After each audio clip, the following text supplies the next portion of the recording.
Hello everyone. Now we are going to solve practical question of absorption costing. The question is, you are required to prepare profit statement under absorption costing for the month of March.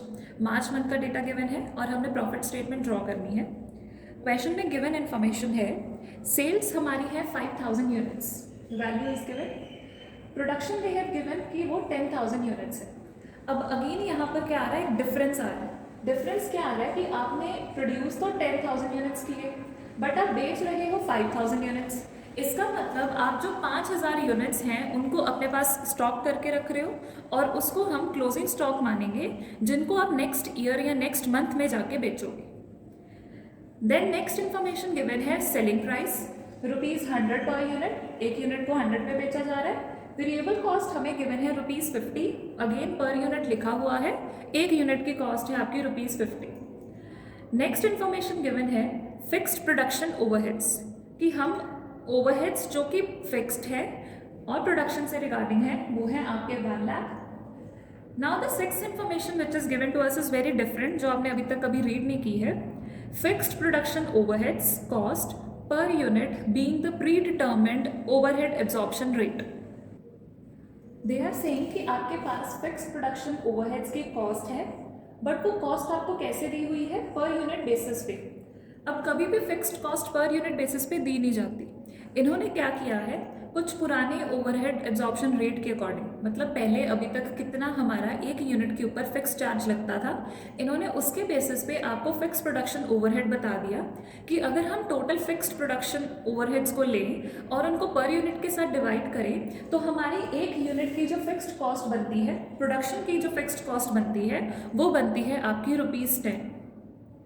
अब इसको use कैसे करेंगे, हमने absorption costing का जब format किया था तब हमने एक एक्स्ट्रा चीज़ उसमें ऐड या सब्ट्रैक्ट करनी है, under absorption of fixed overheads या फिर over absorption of fixed overheads.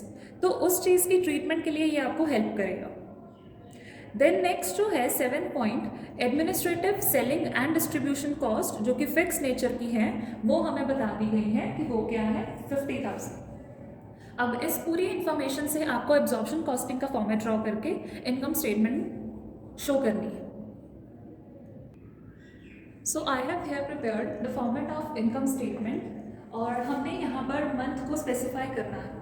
अब मंथ को स्पेसिफाई करना ज़रूरी इसलिए है क्योंकि एक तो क्वेश्चन में आपको बोला गया है एंड सेकेंड, आप जब भी कोई भी इनकम स्टेटमेंट बनाते हो वो जिस ईयर के लिए होती है या जिस मंथ के लिए होती है उसका एक रूल है कि you should specify, so that जो भी उस पर्टिकुलर स्टेटमेंट को देखे उसको आइडिया हो सके कि वो किस मंथ की स्टेटमेंट को रीड आउट कर रहा है. अब एब्जॉर्प्शन कॉस्टिंग के अंडर हमने सबसे पहले क्या करना है, अपनी सेल्स की वैल्यू को रिकॉर्ड करना है. सो हमारी जो सेल्स हैं we will be writing here.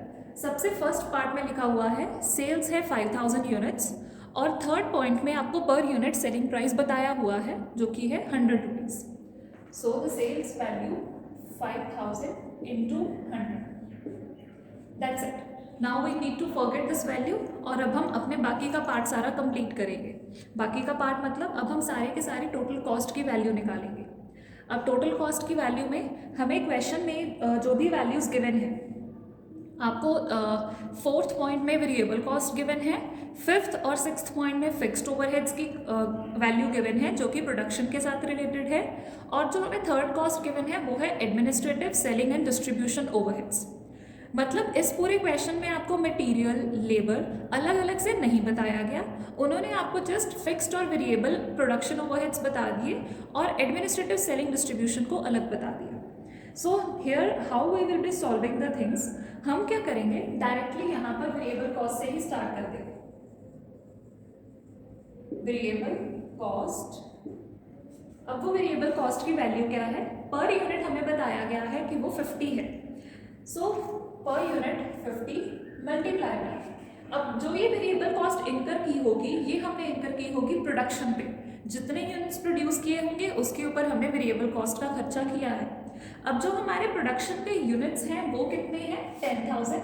So we will multiply it by 10,000. यहाँ पर आपकी आ जाएगी वेरिएबल कॉस्ट पर यूनिट, मतलब मटेरियल लेबर का खर्चा उन्होंने इकट्ठा ही करके दे दिया हमें.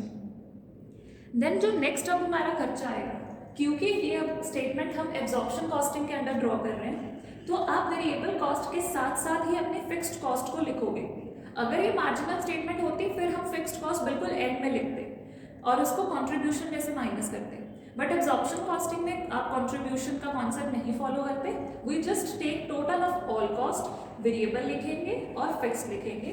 सो फिक्स्ड अभी हमें सिर्फ प्रोडक्शन के ओवरहेड्स बताए हैं, सो फिक्स्ड प्रोडक्शन ओवरहेड्स। अब फिक्स्ड प्रोडक्शन ओवरहेड्स हमें पॉइंट नंबर 5 में उन्होंने बताए हुए हैं कि उनकी वैल्यू क्या है 1 lakh, so we will record that value. जो 6th पॉइंट है उसका भी यूज बाद में आएगा। So here I have calculated COGP cost of goods produced, वो आ गया 6 lakh, total of variable and fixed overheads. अब यहाँ पर एक जो टर्म है पॉइंट नंबर 6 में बताई गई है, दे आर सेइंग कि जितनी भी आपके प्रोडक्शन के फिक्स्ड ओवरहेड हैं उनका जो पर यूनिट कॉस्ट है वो है 10। नाउ दिस इज एक यूनिट की फिक्स्ड प्रोडक्शन कॉस्ट। अब हमने नंबर ऑफ यूनिट्स प्रोड्यूस कितने किए हैं, वो है हमारे 10,000। हमारा जो पॉइंट नंबर 2 है वहाँ पर हमने ऑलरेडी स्पेसिफाई कर दिया कि नंबर ऑफ यूनिट्स प्रोड्यूस्ड है हमारे 10,000 और नंबर ऑफ यूनिट्स को प्रोड्यूस करने की फिक्स्ड कॉस्ट क्या है आपकी 10 रुपीज़। दैट मीन्स हमारी जो फिक्स्ड कॉस्ट यहाँ पर आनी चाहिए वो कितनी आनी चाहिए आपकी 1 lakh. So this is the fixed production overhead cost जो आपकी आनी चाहिए। चेक करो हमने रिकॉर्ड भी कितनी की है 1 लाख, मतलब जितनी आपकी बनती थी आपने रिकॉर्ड भी उतनी ही की है। तो इस केस में ना तो आपकी under absorption of fixed cost हुई है और ना ही आपकी over absorption of fixed cost हुई है। दोनों के दोनों कॉन्सेप्ट ही यहाँ पर आपके अप्लाई नहीं होंगे। अगर आपका डिफरेंस होता तो हम उसको यहाँ पर एडजस्ट करते, क्योंकि कोई डिफरेंस नहीं है। So we are not here adjusting any value on account of under absorption of fixed cost और over absorption of fixed cost. अब आपके जो कॉस्ट ऑफ गुड्स प्रोड्यूस्ड है उसमें से हम एडजस्ट करते हैं वैल्यू ओपनिंग स्टॉक की एंड क्लोजिंग स्टॉक की। अब क्वेश्चन में हमें ओपनिंग स्टॉक की वैल्यू नहीं बताई है, so we are again assuming it as nil, but हमारे पास क्लोजिंग स्टॉक है। क्लोजिंग स्टॉक कैसे है, हमने प्रोड्यूस किए हैं 10,000 यूनिट्स और हमने बेचे कितने हैं 5,000 यूनिट्स। मीन्स इनका जो डिफरेंस है 5,000 का वो हमारा क्या हो जाएगा क्लोजिंग स्टॉक, और उन क्लोजिंग स्टॉक की वैल्यू को हम कॉस्ट ऑफ गुड्स प्रोड्यूस में से सबट्रैक्ट करते हैं। So less closing stock.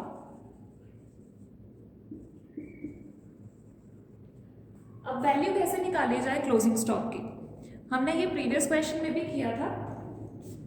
इस वैल्यू के बेसिस पे क्लोजिंग स्टॉक की वैल्यू निकाली जाती है। आपकी जो ये 6 लाख की कॉस्ट आई है ये टोटल कितने नंबर ऑफ यूनिट्स के लिए आई है 10,000 के लिए।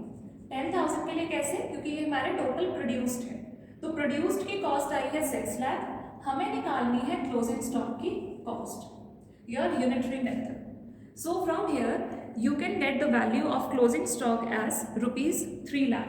3 लाख की वैल्यू आ जाएगी।